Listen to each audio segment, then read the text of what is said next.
दोस्तों आज हम एक नया वीडियो लेके आए हैं पोस्ट ऑपरेटिव टीकेआर केसेस जो मोस्टली अपने ऑस्टियोआर्थराइटिस में जो रिप्लेसमेंट होते हैं उसके बाद की जो एक्सरसाइज अपने कौन कौन सी करनी रहती है वो अपन कर रहे हैं।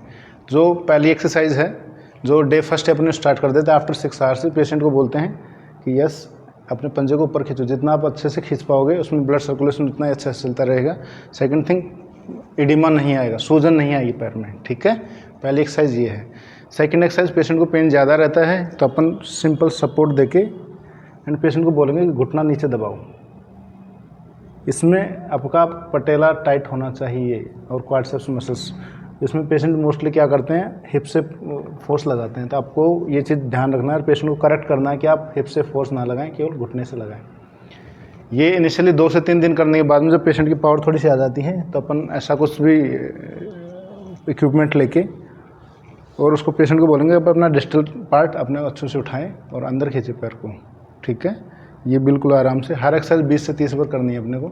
इसमें होल्डिंग टाइम पेशेंट के अकॉर्डिंग रखना है, 5 से 7 सेकंड, 10 सेकंड, जितना पेन फ्री हो। ये दूसरी एक्सरसाइज है। तीसरी एक्सरसाइज अपन उसमें बेंडिंग वाली रहती है जो मोस्टली पेशेंट नहीं करते, इसमें दर्द होता है because of fat pad.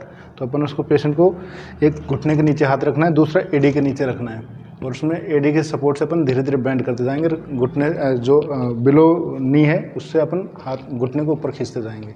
Simple ये सिंक्रोनाइज पैटर्न में होना चाहिए जिससे पेशेंट को दर्द कम हो।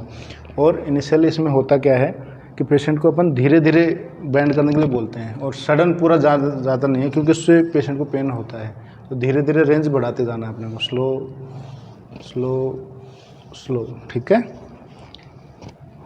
जो टीकेआर वाले केस होते हैं उसमें स्पाइनल एनेस्थीसिया लगता है, तो इनिशियली पेशेंट के बैक पेन होता है तो उसमें अपन एसएलआर नहीं कराते, बट 3 से 4 दिन बाद में पेशेंट को बोल देते हैं घुटना टाइट करो, पैर सीधा ऊपर उठाओ, जी ये फिर टाइट करो, फिर उठाओ, वही 5 से 7 सेकंड होल्ड और वही 10 से 20 रिपीटेशन। ये एक्सरसाइज सुपाइन की हो गई। अभी आपको बैठना है। इसमें 2 एक्सरसाइज कर सकते हैं अपन, बेंडिंग भी और प्लस घुटने को सीधा करने वाले भी। जैसे बेंडिंग में करेंगे मोस्टली क्या होता है कि इसमें क्वाड्रिसेप्स रिलैक्स होती है तो जो फैट पैड इरिटेट होता है वो कम रहता है, उससे पेशेंट को पेन कम रहता है तो वो धीरे धीरे इजीली बेंड हो जाता है।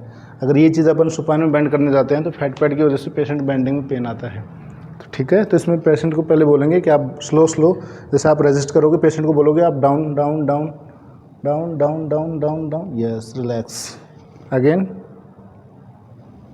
रिलैक्स। ये नी बेंडिंग है एक्सरसाइज है। सेकंड, अपन जो डायनामिक क्वाड्स बोलते हैं उसमें पेशेंट को बोलेंगे कि अपन को घुटना पूरा ऊपर से उठाना है ऐसे सीधा और पंजे को अंदर खींचना है, यस। इसमें वापस डाउन।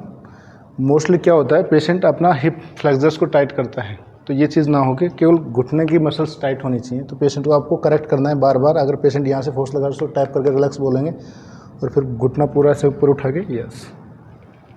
ये एक्सरसाइज ये करनी है, ठीक है। अगर इसमें भी आपको कुछ दिक्कत आती है तो आप अपने नियर एंड डियर जो भी थेरेपिस्ट हों उनसे आप कंसल्ट कर सकते हैं, ऑर्थोपेडिशियन से, कि आपको कौन सा करना है कौन सा नहीं करना है। Thank you.